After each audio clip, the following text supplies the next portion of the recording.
So now हम लोग आ गए हैं क्वेश्चन नंबर 4 पर। तो क्वेश्चन नंबर 4 अगर देखें तो हमें y डैश में गिवन है, ठीक है। सो इसको हम इक्वेशन नंबर 1 बोल देंगे, क्योंकि अब हमें इसे चेंज करना होगा एक दूसरे इक्वेशन में जो कि हम लोग dy dx, ताकि हम लोग लीनियर ऑपरेटर अप्लाई करें, सही है। सो लीनियर ऑपरेटर डायरेक्ट इस पर हम अप्लाई नहीं कर सकते, so we can write this equation as D cube हो जाएगा हमारे पास, ठीक है। सो ये हमारे पास क्यूब में आ जाएगा +3, ये हो जाएगा स्क्वायर में क्योंकि सेकंड डैश हमारे पास स्क्वायर में होता है, एंड -4 dy/d ऑफ x हो जाएगा इक्वल टू 0 हो जाएगा। नाउ अब हम लोग इस पर लीनियर ऑपरेटर अप्लाई कर सकते हैं, so we can write this equation. तो इसको भी आप कुछ ना कुछ बोल दें, ये हो जाएगा 3y + 3d² y -4dy, ठीक है, इक्वल टू ये क्या हो जाएगा हमारे पास 0 हो जाएगा। अच्छा, ये हमारे पास जो है ये 4y होगा, डैश नहीं है उधर, डैश होता तो फिर हम लोग क्या करते, हम लोग फिर इधर d लिखते, लेकिन डैश नहीं है तो हम लोग सिर्फ y लिखेंगे, सही है। सो ये हो गया है हमारे पास हमारा इक्वेशन। नाउ इससे हम लोग एक्सिलरी या कैरेक्टरिस्टिक इक्वेशन बनाएंगे। सो यहाँ हम लोग इधर लिख देंगे कि कैरेक्टरिस्टिक इक्वेशन, इसका कैरेक्टरिस्टिक इक्वेशन क्या बनेगा, d³ + 3d² - 4 equal to 0, and that's all. ये हमारे पास हो गया है कैरेक्टरिस्टिक इक्वेशन, इसको हम लोग डबल स्टार बोल देंगे। नाउ आगे बढ़ते हैं इन कैरेक्टरिस्टिक इक्वेशन को अगर हम देखें तो अगर ये जब भी अब आप बोलेंगे ना कि हम सिंथेटिक डिवीजन का यूज़ करेंगे, तो जब हमारे पास फॉर्मूला यूज़ ना हो, हमारे पास कोई भी फॉर्मूला यूज़ ना हो, फ्रैक्शन हो, चाहे क्वाड्रेटिक हो, चाहे जो है फर्स्ट एंड लास्ट मेथड हो, चाहे फॉर्मूला हो, ठीक है ना, स्क्वायर क्यूब का, अगर वो यूज़ नहीं हो रहा तो हम लोग ना सिंथेटिक डिवीजन यूज़ करेंगे। तो इट्स नॉट ऑलवेज कि आप डायरेक्ट सिंथेटिक डिवीजन यूज़ करें, इट्स योर ओन चॉइस। आप डायरेक्ट सिंथेटिक डिवीजन यूज़ करें, आप उस पर फॉर्मूला अप्लाई करें, या फिर कुछ भी, ठीक है। तो आप किसी भी जो है फॉर्म से इसको सॉल्व कर सकते हैं, बट आंसर जो है सेम आना चाहिए। लाइक ऑलवेज मैं हमेशा कहती हूँ कि कोई भी मेथड हो, आंसर हमेशा सेम आते, तो कभी भी ये ना बोलिएगा मैंने मेथड चेंज किया इससे मेरा आंसर जो है वो चेंज आया है। सो ये मैथ है, ये मेथड चेंज हो it doesn't matter, answer same आना चाहिए। यहाँ पर हमारे पास क्या है, यहाँ पर हमारे पास है 1, फिर है हमारे पास 3, फिर है हमारे पास 4, ऊपर हम लोग लिख देते हैं d कि ये हमारे पास जो है टर्म है d³ का, ठीक है, ये है d² का, और ये कांस्टेंट है। सो अगर हम लोग यहाँ पर देखें, इसको सी बोल देंगे अपने लिए। जो ऊपर के मैं लिखती हूँ ये आपकी जो है उसके लिए लिखती हूँ कि आपको इन्फॉर्मेशन हो कि हम लोग फिर नीचे ये वाली वैल्यूज़ लिखेंगे ना। अगर हम यहाँ पर देखें, इधर है हमारे पास 3 है, 4 है, कोई भी टेबल हम लोग इधर यूज़ कर ले तो चल जाएगा हमारा काम। सो हम लोग यहाँ पर क्या करते हैं, हम लोग यहाँ पर 1 स्टार्ट करते, तो 1 से 1 आ जाएगा हमारे पास। 1 × 1 मल्टीप्लाई करेंगे, सो हमारे पास क्या आ जाएगा, हमारे पास 1 आ जाएगा। इन दोनों को ऐड करेंगे तो क्या आ जाएगा, 4 आ जाएगा। अब 1 और 4 को मल्टीप्लाई करेंगे तो 4 आ जाएगा। इन दोनों को जो है ऐड करेंगे, माइनस है, इन दोनों को ऐड करेंगे तो क्या आ जाएगा हमारे पास 0, एंड 0 इज़ द रिमाइंडर। सो हम लोग इसको लिख सकते हैं, ये हो जाएगा हमारे पास d³ प्लस ये हो जाएगा 4d², ठीक है। एंड साथ में ये वाला लिखेंगे, ये क्या है हमारे पास d - 1 होल इक्वल टू 0। सो ये हो गई है हमारे पास हमारी सिंथेटिक डिवीजन की इक्वेशन। सो इस इक्वेशन को यहाँ पर लिख देंगे, ये हो जाएगा d - 1 एंड ये हो जाएगा d³ प्लस 4d²। सो उस इक्वेशन से हमने देखे इस इक्वेशन को बना लिया है ना, इसको सॉल्व करेंगे, d - 1 = 0 हो जाएगा। एंड नाउ ये जो है हमारे पास d³ प्लस 4d² भी जो है वो भी 0 हो जाएगा। नाउ ये वाली वैल्यू निकालेंगे, यहाँ से भी वैल्यू निकालेंगे, इक्वेशन 2, 3 बोल सकते हैं आप। ये हो जाएगा हमारे पास एक वैल्यू आ गई है इससे इक्वेशन 1 से d = 1। एंड नाउ अगर हम लोग इधर से वैल्यू निकालें इक्वेशन 2 से, तो क्या हो जाएगी, इस इक्वेशन को हम लोग लिख सकते हैं स्क्वायर के फॉर्म में, ठीक है ना। सो ये क्या हो जाएगा हमारे पास, ये हो जाएगा हमारे पास d+2 का होल स्क्वायर। अगर यहाँ पर हम देखें, सो इसको हमने एक और तरीका, 1 मिनट, 1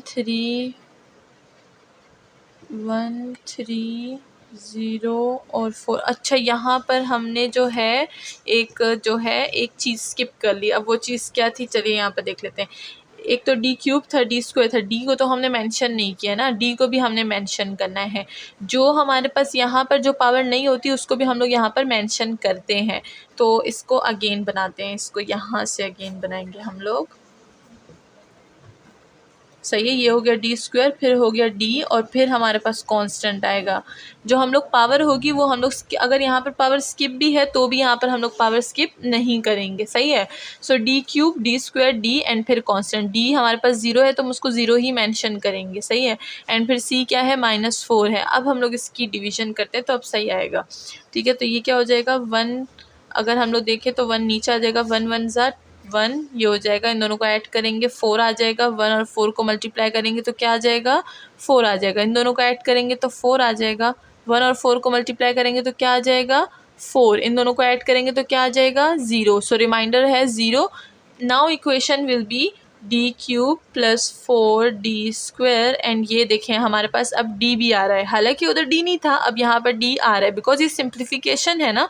सो ये हो जाएगा +4d इक्वल टू 0 एंड साथ में d -1 ये वाला भी मेंशन करेंगे। सही है। सो यहाँ पर मेंशन कर देते हैं d -1 इक्वल टू 0। सो इस तरह से सिंथेटिक डिवीजन होगी। तो अब जब भी आपके पास कोई भी जो है पावर मिसिंग होगी तो आपने ना यही वाला मेथड यूज़ करना है। ठीक है।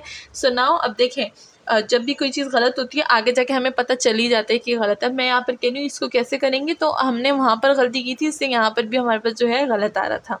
सो हम लोग क्या करेंगे, इस इक्वेशन को करेक्ट करेंगे एंड इस इक्वेशन को भी करेक्ट कर देंगे। सो यहाँ पर हमारे पास इक्वेशन क्या बनी, d3 + 4d square + 4d equal to 0। Equation 1 तो वही रहेगी। इक्वेशन 2 जो है वो चेंज हो जाएगी, 4d square + 4d equal to 0। इसको मैं इक्वेशन नंबर 3 बोल दूँगी। सही है। इक्वेशन 1 से जो है हमारे पास वैल्यू आ गई ना, इक्वेशन 2 से इसको अगर हम लोग देखें तो हमारे पास जो है स्क्वायर वाला फॉर्मूला बनता है, तो हम लोग बोल देंगे d हमारे पास जो है d -2 का होल स्क्वायर हो जाएगा हमारे पास। ठीक है। और अगर देखिए प्लस है तो प्लस आ जाएगा, प्लस का फॉर्मूला लगेगा। सो यहाँ पर हमारे पास इक्वल टू ये 0 हो जाएगा। अब यहाँ से वैल्यू निकालेंगे तो ये हो जाएगी, डी की वैल्यू क्या हो जाएगी हमारे पास, डी की वैल्यू आ जाएगी -2 और -2। ठीक है। सो यहाँ पर हमारे पास क्या है, डी की 3 वैल्यूज़ आ गई हैं क्योंकि ऑर्डर भी 3 था। 2 -2 है और एक 1 वैल्यू है, यानी 2 है हमारे पास रिपीटेड और एक है डिस्टिंक्ट। तो ये रूट का बनेगा, रूट बनेगा repeated and distinct real root. ठीक है। सो चलिए अब हम लोग इसको क्या करते हैं, इसका जनरल सोल्यूशन यहाँ पर लिख देते हैं। सो द जनरल, अच्छा रूट्स क्या होंगे, रियल रूट्स होंगे, और जो है इसमें आ जाएगा रिपीटेड एंड डिस्टिंक्ट।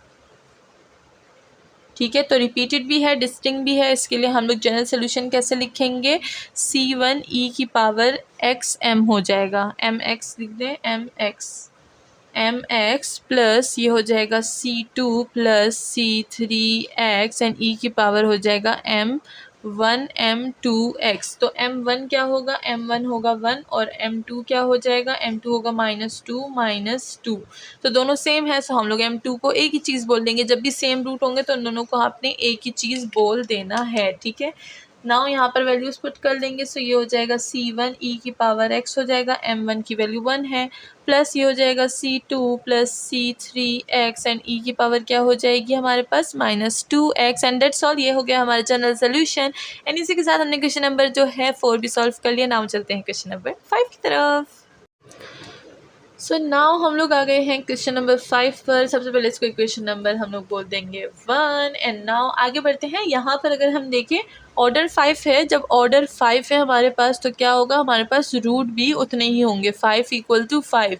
तो 5 ऑर्डर है, 5 रूट होंगे। अगेन मैं बता रही हूँ, ऐसा ना हो कि आप कभी ऑर्डर 3 के बनो और आपने रूट 2 निकाले हो। ठीक है ना। सो इस चीज़ को ज़रा ध्यान में रखिएगा ना। आगे बढ़ते हैं। यहाँ पर जो है हमारे पास 5 है और यहाँ पर 1 है। तो चलिए इसको सबसे पहले हम लोग जो इक्वेशन लिख देते हैं, this equation can be write as d⁵y minus ये हो जाएगा 16 d पावर क्या हो जाएगा हमारे पास d ही रहेगा y इक्वल टू 0। नाउ यहाँ पर हम लोग करेक्टरिस्टिक इक्वेशन बना देंगे इसका। सो करेक्टरिस्टिक इक्वेशन कैसे बनेगा, d5 minus 16d equal to 0। ठीक है, सो ये हमारे पास क्या हो गया है, करेक्टरिस्टिक इक्वेशन हो गया है। नाउ करेक्टरिस्टिक इक्वेशन को सॉल्व करेंगे एंड जो है वैल्यूज़ निकालेंगे। सो अगर यहाँ पर हम लोग देखें, सो यहाँ से d हम लोग कॉमन ले सकते हैं। ठीक है, अब यहाँ पे जो ना सिंपल सिंप्लीफिकेशन करते हैं, तो चलिए इसको मैं मिटा देती हूँ, काफ़ी बड़ा बड़ा मैंने गलती से लिख लिया है। ये हो जाएगा हमारे पास d5 और ये था क्या, d5 minus 16d equal to 0। सही है ना। अब यहाँ से क्या करेंगे, d को कॉमन ले लेंगे। यहाँ पर एक d है ना, तो d को कॉमन ले लेंगे। ये हो जाएगा d4 माइनस 16 इक्वल टू 0। सो ये जो d है ये 0 के इक्वल है ना। सो यहाँ पर हमारे पास क्या आ जाएगा, d इक्वल टू 0 और ये जो दूसरा है ये हो जाएगा d4 माइनस 16 इक्वल टू 0। सो ये क्या हो जाएगा, यहाँ सब वैल्यू निकाल रहे हैं हम लोग, तो ये हो जाएगा हमारे पास d4 और ये इधर आ जाएगा 16 पॉजिटिव बन जाएगा। नाउ यहाँ पर अगर देखें 4 है, यहाँ पर 16 है, तो हम लोग क्या करेंगे, यहाँ पर हम लोग ले लेंगे यहाँ पर ऐसा करते हैं, यहाँ से फॉर्मूला बनाते हैं। फॉर्मूला कैसे बन जाएगा हमारे पास, ये हो जाएगा हमारे पास d² + 4 वाला फॉर्मूला। तो d² + 4 एंड d² - 4 फॉर्मूला बन गया इक्वल टू 0। अब बहुत ज़्यादा इजी हो जाएगा, हम लोग इससे जल्दी जो है हम लोग रूट्स निकाल लेंगे। अगर 16 को उधर करेंगे तो जो रूट्स हैं वो थोड़ी डिफ़िकल्टी से निकलेंगे। सो ये हो जाएगा हमारे पास d² इक्वल टू, ये हो जाएगा -4 एंड ये हो जाएगा d² इक्वल टू 4। ठीक है, अब यहाँ पर स्क्वायर रूट, यहाँ पर स्क्वायर रूट लगाएंगे बोथ साइड्स पे। सो ये क्या हो जाएगा हमारे पास, ये हो जाएगा d इक्वल टू, यहाँ पर क्या आ जाएगा, यहाँ पर आ जाएगा plus into -2 iota, because minus आ रहा है ना। जब भी स्क्वायर रूट के अंदर माइनस आता है तो हमें पता है कि हमें आयोटा की वैल्यू मिलती है। एंड ना यहाँ पर देखते हैं d की वैल्यू आ जाएगी प्लस इंटू -2 आयोटा। ठीक है, सो 2 सिर्फ 2 आयोटा नहीं आएगी। सो अगर यहाँ पर हम लोग देखें हमारे पास जो है वैल्यूज़ क्या बन रही हैं, रूट्स क्या बन रहे हैं, रूट्स हैं ये और ये रूट बन गया और साथ में ये जो फर्स्ट रूट हमने फाइंड किया था। तो यहाँ पर हमारे पास 5 रूट हैं, 2 2 और 1 5। ठीक है, 5 रूट तो आ गए, लेकिन यहाँ पर हमारे पास क्या है, कॉम्प्लेक्सिटी है। यहाँ पर कॉम्प्लेक्स रूट आ गया है हमारे पास। जब भी आयोटा आता है तो कॉम्प्लेक्स में शामिल होता है ना। सो यहाँ पर हो गया हमारे पास कॉम्प्लेक्स एंड रियल रूट। ठीक है, so complex and real root आ गया है, रिपीटेड नहीं है। सो हम लोग इसको एज इट इज़ लेकर चलेंगे। तो चलिए आगे जाके मैं सारी वैल्यूज़ को पुट करती हूँ ताकि जो जनरल सोल्यूशन है उसको फाइंड कर सकें। सो ये लाइट बंद हो गई है, इसको ओपन करते हैं पहले। सो लाइट ओपन हो गई है। नाउ हम लोग करेंगे अपना जो रूट्स है, रूट्स क्या है, रूट्स आर कॉम्प्लेक्स एंड क्या बोला था मैंने, रियल भी थे, कॉम्प्लेक्स भी थे। तो यहाँ पर हम लोग लिख देते हैं m1 हमारे पास क्या था 0, m2 क्या था हमारे पास +-2। तो यहाँ पर क्या कर देंगे, इसको बोल देंगे कि m2 हमारे पास जो है वो क्या है, हमारे पास 2। m3 क्या है हमारे पास, वो है -2। m4 क्या है हमारे पास, m4 है हमारे पास 2 आयोटा और m5 क्या है हमारे पास, वो है -2 आयोटा।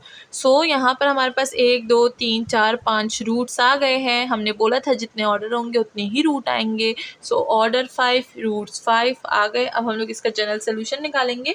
सो यहाँ पर कॉम्प्लेक्स है, कॉम्प्लेक्स का जनरल सोल्यूशन अभी तक हमने यूज़ नहीं किया एंड रियल का हम लोग कब से कर रहे हैं। तो कॉम्प्लेक्स का जनरल सोल्यूशन है, तो ज़रा सा ध्यान से देखिएगा। ठीक है, सो यहाँ पर हो जाएगा, यहाँ पर लिख देते हैं इसको थोड़ा सा छोटा छोटा ताकि आ जाए यहाँ पे वैल्यूज सारी यहाँ पर है। तो y हमारे पास जो है वो किस चीज़ के इक्वल हो जाएगा, y इक्वल टू, सबसे पहले हम लोग क्या करेंगे, रियल के लिए लिखेंगे। ठीक है, रियल के लिए क्या होता था, रियल के लिए हम लोग लिखते थे कि ये हो गया है हमारे पास c1 e⁻m1x plus c2 e⁻m2x। ठीक है, एंड प्लस c3, कितने रियल हैं, 1 रियल, 2 रियल और 3 रियल है हमारे पास, e⁻m3x। ठीक है, अब 3 रियल है, 3 रियल हमने लिख दिए। सही है, 3 कांस्टेंट, 1 2 3 कांस्टेंट हमने रियल के लिए लिख दिए।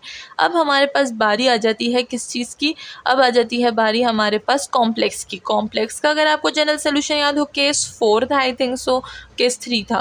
तो केस 3 में हमने क्या किया था, हमने वहाँ पर लिखा था e की पावर m ऑफ x हमारे पास जो है बाहर आ जाएगा, और साथ में हम लोग लिखेंगे C3 है, अब यहाँ पर 4 लिखेंगे, C4 कॉज ये क्या था हमारे पास, यहाँ पर हमारे पास था हमने वहाँ पर क्या लिखा था, वहाँ पर हमने अल्फ़ा बीटा लिखा था, अल्फ़ा बीटा हमने वहाँ पर लिखा था। तो यहाँ पर हम लोग क्या लिखेंगे, यहाँ पर जो है हम लोग x की वैल्यू लिखेंगे, सही है। 2 यहाँ पर x की अगर हम लोग बीटा की वैल्यू देखें तो वो 2 होगी, ठीक है, इसको हम लोग 2 बोलेंगे जो भी कांस्टेंट है यहाँ पे। तो ये हो जाएगा 2x प्लस ये हो जाएगा C5 साइन 2x और ये हो गया ब्रैकेट क्लोज, ठीक है। अब यहाँ पर हमने ये लिख दिए हैं, अब इसको हम लोग जो है इसमें वैल्यूज़ पुट करेंगे रूट्स की। सो जब भी हमारे पास, अच्छा एक बात है, जो जब भी हमारे पास कॉम्प्लेक्स में कोई भी हमारे पास कॉम्प्लेक्स रूट होगा, उसमें जो भी हमारे पास जो है कांस्टेंट होगा, यानी जो भी हमारे पास कांस्टेंट है, जैसे 2 है, यहाँ पर भी 2 है, तो हम लोग यहाँ पर 2 लगाएंगे, ठीक है, अल्फ़ा की जगह, तो 2x हो जाएगा। अगर यहाँ पर हमारे पास 3 है तो हम लोग 3 लगाएंगे, अगर यहाँ पर 1 है तो हम लोग सिर्फ x लगाएंगे, ठीक है। फिर हमें क्या करना है कि ज़रूरत नहीं है कुछ भी जो है कांस्टेंट लगाने की ज़रूरत नहीं है। तो यहाँ की जो बात है थोड़ी सी डिफ़िकल्ट है, बट इसको आप हज़म कीजिए, ठीक है। सो ये है हमारे पास रूल। अगर यहाँ पर हमारे पास होता -5 होता तो मैं यहाँ पर 5x लगाती, ठीक है, x मस्ट, लेकिन यहाँ पर जो है 5 आता। अगर यहाँ पर हमारे पास होता क्या होता अगर यहाँ पर 1/2 होता तो यहाँ पर 1/2 मैं x ही लगाती, ठीक है। तो इस तरह से इसको आपने समझ लेना है। y = ये क्या हो जाएगा हमारे पास, x की वैल्यूज़ को पुट कर देंगे।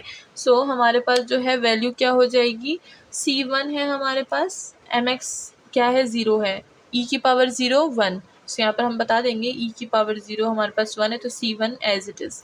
नाउ C2 की बारी आती है, e की पावर m क्या है, 2x है, तो 2x हो जाएगा, प्लस C3 e की पावर m क्या है, -2x, तो -2x प्लस, नाउ यहाँ पर हो जाएगा e की पावर ये a है, ax होता है ये, सो ये हो जाएगा 0 और साथ में x आ जाएगा, ठीक है, 0x हो जाएगा। और नाउ यहाँ पर हम लोग वैल्यूज़ पुट करेंगे, ये हो जाएगा C4 cos, ये हो जाएगा 2x plus C5 sign 2x। Now यहाँ की जो चीज़ है मैं अगेन जो है इसको थोड़ा सा एक्सप्लेन कर देती हूँ, क्योंकि मुझे ऐसा लगता है कि स्टूडेंट्स को यहाँ पर है अभी प्रॉब्लम होगी। तो चलिए ये वाली जो चीज़ है, ये वाली, इसको हम लोग जो है कॉम्प्लेक्स वाली जो चीज़ है, ये न्यू है, इसको मैं ज़रा सा एक्सप्लेन करके बता देती हूँ, ठीक है। सो अच्छा, जनरल सोल्यूशन हमारे पास ये है, इसके बाद एक और लाइन हमने लिखनी है तो उसको मैं छोड़ दूँगी, फ़िलहाल मैं इसको जो है वो बता दूँगी। इसको हटा देते हैं, इसको तो यहाँ पर मैं इसको एक्सप्लेन करके ज़रा बता देती हूँ, ठीक है।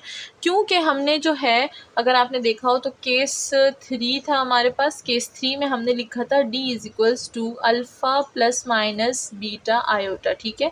सो ये जो अल्फ़ा बीटा, ये हमारे पास क्या है, ये हमारे पास रूट बता रहा है, अल्फ़ा प्लस हमारे पास था माइनस बीटा आयोटा, तो ये हमारे पास रूट था, ठीक है। तो ये रूट हम लोग किस तरह से यूज़ करेंगे, ये होती है हमारे पास एक रियल वैल्यू, ठीक है, और ये होती है हमारे पास इमेजनरी वैल्यू, सही है।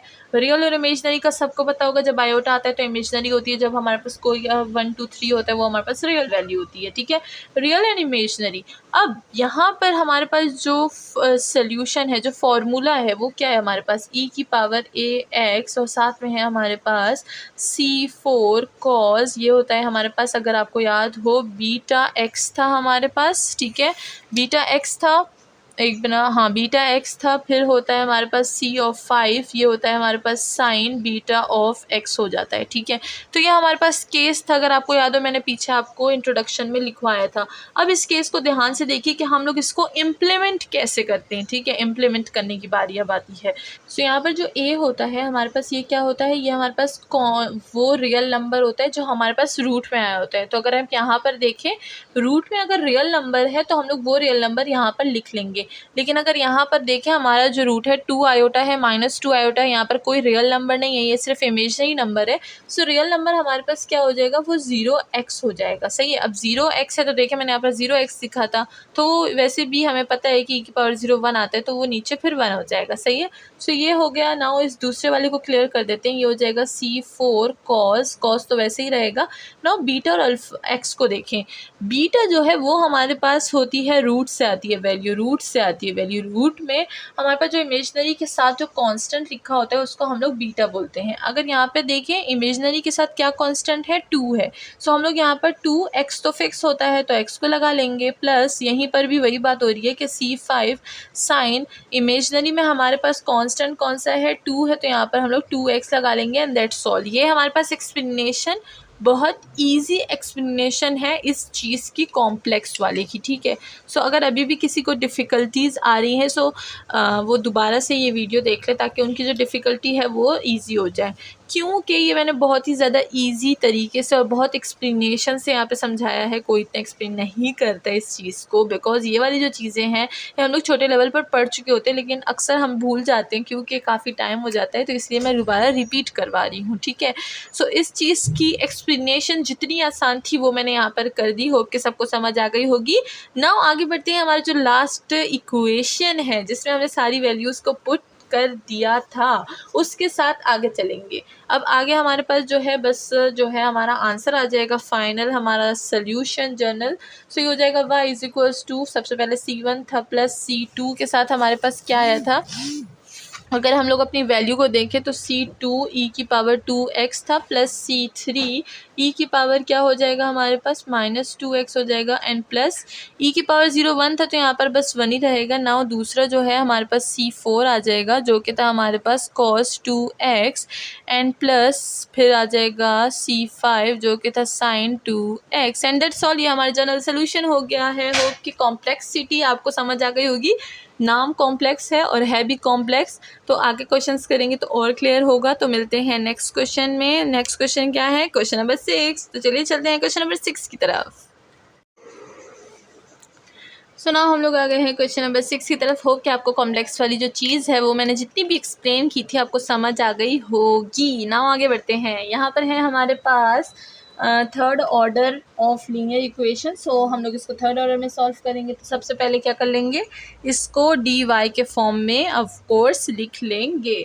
तो D Y by D of X के फॉर्म में इसको लिख देना है, क्यूब है minus D square Y, and ये हो जाएगा D X square, and plus ये हो जाएगा D Y by D of मतलब 1 ना, और ये हो जाएगा x माइनस ये हो जाएगा y इक्वल टू 0। नाउ इसका हम लोग बनाएंगे क्या, लीनियर ऑपरेटर इसमें डाल देंगे, तो ये हो जाएगा D cube Y minus D square Y, ये हो जाएगा plus D Y minus Y equal to 0।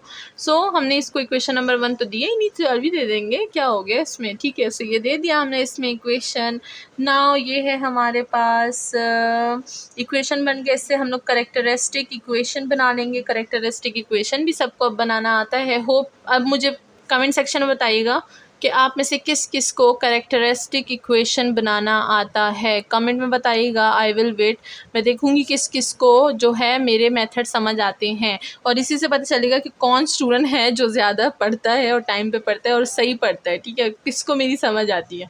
सो देखते हैं कि क्वेश्चन नंबर 6 तक किस किस को करेक्टरिस्टिक इक्वेशन बनाना आता है, एंड साथ में जर्नल सोल्यूशन का भी बताइएगा कि आपको क्या पता चलता है कि कौन सी जर्नल सोल्यूशन हम यूज़ करेंगे। So I will be wait. Okay, so जल्दी से मुझे बताइएगा, जितने व्यूज़ होंगे मुझे उतने ही कमेंट सेक्शन में आंसर चाहिए। ओके, सो ये हो गया है हमारे पास D cube minus D square plus D minus ये हो जाएगा हमारे पास 1 इक्वल टू 0। सो ये करेक्टरिस्टिक इक्वेशन हो गया है। नाउ हम क्या करेंगे, इसका जो है डिवीज़न करेंगे ताकि हमारे पास रूट्स आए। तो चलिए करते हैं। सो दूसरा मार्कर ले लेते हैं, रेड कुछ ज़्यादा ही हो गया। नाउ अगर यहाँ पर हम देखें तो इन दोनों से हम लोग ना डी स्क्वायर को कॉमन, अच्छा यहाँ पर मैं लिख देती हूँ D cube minus D square plus D minus 1। Equal to zero, सही है। ऊपर लिखते हैं, अब ऊपर से हम लोग सॉल्व करते हैं, ठीक है। सो ये है हमारे पास, यहाँ से डी को कॉमन ले लेंगे इन दोनों से, ठीक है। सो ये हो जाएगा हमारे पास डी स्क्वायर माइनस ये हो जाएगा हमारे पास डी प्लस ये हो जाएगा D minus one equal to zero, ठीक है। सो ये हो गया है। नाउ आगे बढ़ते हैं इसके साथ। इसकी वैल्यू तो हमारे पास जो है वो इजीली आ जाएगी। इसकी वैल्यू क्या होगी, इसकी वैल्यू हो जाएगी हमारे पास d minus one equal to zero. So ये हो जाएगा हमारे पास d equal to one. So ये हमारे पास एक वैल्यू आ गई। अब अगर हम लोग इसको देखें तो ये हमारे पास d equal to zero direct, ये दूसरी वैल्यू आ गई। अब इसको देखते हैं, डी स्क्वायर माइनस ये क्या हो जाएगा, अच्छा डी स्क्वायर को अगर हम लोग कॉमन ले लें, डी स्क्वायर को कॉमन ले लेंगे तो ये हो जाएगा डी और ये वन हो जाएगा, सही है। सो डी स्क्वायर हमारे पास ज़ीरो हो जाएगा, यानी दो वैल्यूज़ जो हैं वो हमारे पास ज़ीरो हो जाएंगी। क्या हम सही कर रहे हैं, देखते हैं एक दफ़ा। डी स्क्वायर को अगर हम लोग कॉमन ले लें ये हो जाएगा वन डी, सही है, सही जा रहे हैं। सो ये हो जाएगा हमारे पास डी स्क्वायर ज़ीरो हो जाएगा, यानी दो डी की जो वैल्यूज़ हैं वो ज़ीरो हो जाएंगी, एक डी वन। और अब हमें क्या चाहिए, ये है d माइनस वन, ये बीच वाला रह गया, इसको ज़ीरो के इक्वल कर देंगे तो ये हो जाएगा हमारे पास d और ये हो जाएगा वन, सही है। सो सारी वैल्यूज़ जो हैं वो पॉजिटिव हैं, ये पॉजिटिव, अगर हम इधर देखिए सारी वैल्यूज़ पॉजिटिव थी, माइनस प्लस माइनस, ये माइनस और ये माइनस, ठीक है। सो अगर हम लोग डी स्क्वायर ये हो जाएगा हमारे पास इधर न है वो कुछ गड़बड़ है, लेट्स मी सी दिस। अच्छा यहाँ पर इसको हटाते हैं, यहाँ पर ना एक चीज़ हम भूल गए। देखिए ये जो है हम लोग ने क्या किया, ये फ्रैक्शन में ऑलरेडी है तो हम लोग बस इसको क्या कर देंगे, इधर से डी स्क्वायर कॉमन, इधर से हम लोग वन कॉमन ले लेंगे, ठीक है। हाँ वन कॉमन ले लेंगे तो डी वाई, अब ये क्या हो जाएगा, डी स्क्वायर प्लस वन हो जाएगा और डी माइनस वन हो जाएगा इक्वल टू ज़ीरो, ठीक है। फ्रैक्शन वाला हम लोग यहाँ पर जो है मेथड यूज़ कर रहे हैं। सो ये हो गया है। नाउ ये क्या हो जाएगा, ये हो जाएगा D square plus one equal to zero and D minus one equal to zero. So ये हो जाएगा डी इक्वल टू वन, एक वैल्यू आ गई। नाउ ये हो जाएगा D square equal to minus one, so ये हो जाएगा डी की value plus into minus iota, क्योंकि स्क्वायर रूट लगेगा तो आयोटा आ जाएगा ना। सो ये हो गया है आयोटा। तो ये हो गई हमारे पास टू और थ्री वैल्यूज़। ओके अब हमारे पास जो है चीज़ें सही आ गई हैं। मैं कह रही हूँ कि यहाँ पर तो मैंने फ्रैक्शन किया बट अब ये सही नहीं आ रहा, तो इस वजह से ये बात थी, ठीक है, हमने वन नहीं लिया था। सो जब एक चीज़ नहीं लेंगे तो देखिए हमारे पास जो है आंसर क्या आ रहे थे, हमारे पास पहले चार आ रहे थे जब मैंने वन नहीं लिया था, और हमारे पास ऑर्डर थ्री था, तो हमें पता चल गया कि हमसे कुछ ना कुछ रह गया है। सो इस तरह से आपको ना अपना दिमाग हमेशा खुला रखना है, ठीक है। सो हमारे पास वैल्यूज़ क्या बनी, रूट्स आर कॉम्प्लेक्स, अगेन हमारे पास जो रूट्स क्या बन रहे हैं, कॉम्प्लेक्स बन रहे हैं और क्या बन रहे हैं, रियल बन रहे हैं, ठीक है। कॉम्प्लेक्स एंड रियल क्या है हमारे पास, m1 हमारे पास क्या होगा, वो होगा वन, m2 क्या है हमारे पास प्लस आयोटा, और m3 क्या है हमारे पास, वो है माइनस आयोटा। तो तीन रूट्स निकल आए हमारे पास। अब हम लोग इसका जनरल सोल्यूशन कैसे निकालेंगे, y is equals to c1, यानी एक रियल, तो c1 e की पावर m1x, ठीक है, प्लस c2 यानी ये हो जाएगा हमारे पास e की पावर ax, और साथ में आ जाएगा cos beta x plus sign ये था बीटा x, ठीक है। अब यहाँ पर मैं ना वैल्यूज़ पुट कर दूँगी, अब वैल्यूज़ दूसरे मार्कर से पुट करूँगी ताकि जो है डिफरेंस रहे हमारे पास यहाँ पे। सो ये हो जाएगा हमारे पास y इज़ इक्वल्स टू, ये क्या हो जाएगा हमारे पास c1 e की पावर m1x है, तो बस डायरेक्ट x वैल्यू आ जाएगी, वन है ना, और प्लस e की पावर, अगर यहाँ पर हम लोग फिर से देखें कोई भी रियल वैल्यू नहीं है, यानी ये क्या हो जाएगा, a ज़ीरो हो जाएगा, सो हम लोग डायरेक्ट इधर वन लिख देंगे, ठीक है। नाउ ये क्या हो जाएगा हमारे पास cos बीटा, अगर यहाँ पर देखें तो यहाँ पर जो है हमारे पास इसके साथ आयोटा के साथ वन है जो कि हम लोग नहीं लिखते, तो ये हो जाएगा डायरेक्ट x, प्लस ये हो जाएगा हमारे पास साइन x हो जाएगा, और ये हमारे पास क्या है, इसकी जनरल सोल्यूशन है, और यहाँ पर मैंने c नहीं लिखा गलती से, ये हो जाएगा c2 और ये हो जाएगा c3, C2 और ये हो जाएगा हमारे पास C3। ठीक है, सो इसी के साथ हमारा जो जनरल सोल्यूशन है वो आ चुका है and this is called the answer of our question number 6। Hope के समझ आ गया होगा। मिलते हैं नेक्स्ट क्वेश्चन में, क्वेश्चन नंबर 7। तो चलिए चलते हैं क्वेश्चन नंबर 7 की तरफ। एंड अगर आप खुद को और भी परफेक्ट बनाना चाहते हैं और फास्ट बनाना चाहते हैं मैथ्स में, तो आप हमारी ऑनलाइन क्लासेस मैथ्स की ज्वाइन कर सकते हैं, जिसकी सारी डिटेल्स वीडियो के एंड में है। एंड ऑफ कोर्स चैनल को सब्सक्राइब करना बिल्कुल ना भूलिएगा। चलिए चलते हैं क्वेश्चन नंबर 7 की तरफ।